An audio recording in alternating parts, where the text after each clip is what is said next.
Dans les écoles publiques sillonnées par nos équipes, là encore, les élèves ont brillé par leur absence. Cette ouverture morose des classes serait liée à diverses raisons. Certains parlent de l'impact de la grève déclenchée par le syndicat libre des enseignants et chercheurs de Guinness-Leg qui ont appelé les enseignants à boycotter cette rentrée scolaire. Djibril Ba, Yacouba Traoré pour le constat. Dans les deux premières écoles que nous avons visitées d'abord, le constat montre que la rentrée scolaire n'est pas effective. La raison principale évoquée ici par les enseignants, c'est la rénovation du lycée et du collège.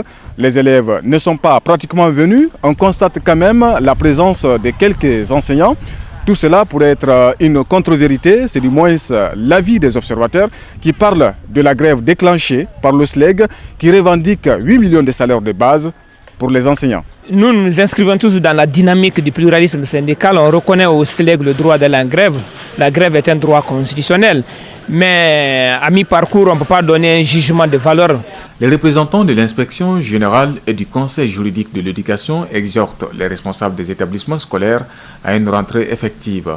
Sur place, ils ne sont visiblement pas satisfaits de l'atmosphère des écoles qui les ont reçus. Vous, professeurs qui êtes venus aujourd'hui, il faudrait que demain, que ce soit le surnom, mais aucun de vous ne devrait s'abstenir de venir demain parce qu'aujourd'hui, ils sont venus, il n'y a pas eu cours, donc mieux vaut ne pas continuer à venir. Non, plutôt, c'est l'inverse.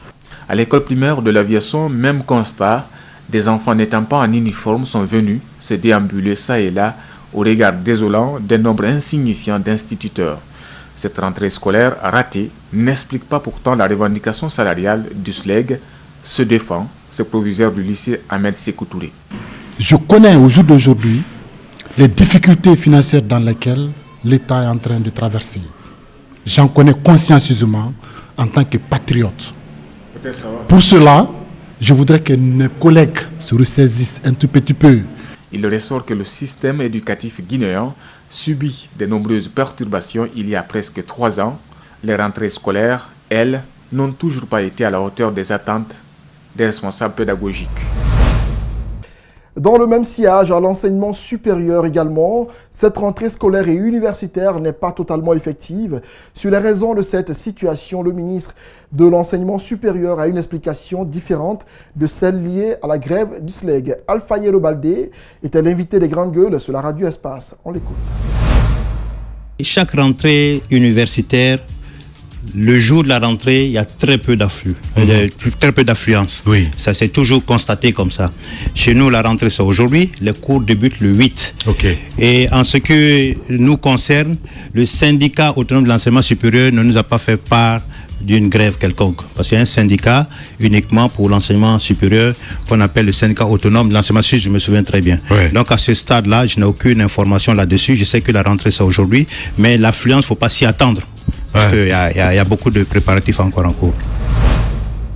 Un autre débat fait polémique depuis quelques jours, c'est le coût de la formation dans les universités publiques qui passe de 1,5 million à 3 millions de francs guinéens. Plusieurs voix se sont élevées pour dénoncer cette mesure du ministère de l'Enseignement supérieur. Alpha Yero Baldé, le ministre, apporte des précisions sur cette question. On l'écoute à nouveau dans l'émission Les Grandes Gueules. Je vous donne cet arrêté qui a été signé en 2001 par le doyen Eugène Camara, qui institue les formations payantes dans les universités publiques. Oui. Donc ça fait 17 ans que ça se fait. Ça n'a pas commencé cette année, ça n'a pas commencé l'année dernière. Mais qu'est-ce qui s'est passé? Nous avons constaté qu'il y a un peu d'abus et il y a une certaine concurrence déloyale vis-à-vis des universités privées. L'année dernière, par exemple, Symphony a pris plus de 1000 étudiants en formation payante. J'ai convoqué le recteur de l'époque dans mon bureau pour dire que ce n'est pas normal. Et il m'a dit que c'est le responsable de la solidarité qui n'a pas suivi les instructions et celui-là a été suspendu pendant un moment. Et cette année, j'ai eu plusieurs discussions formelles et informelles avec des responsables d'universités privées qui disent qu'il faut nous aider à pouvoir continuer à fonctionner. Nous avons décidé en ce moment pourquoi nous en sommes partis à 3 millions. Les gens payent 1,5 million. 1,5 million, ça veut dire que tout le monde a accès pratiquement.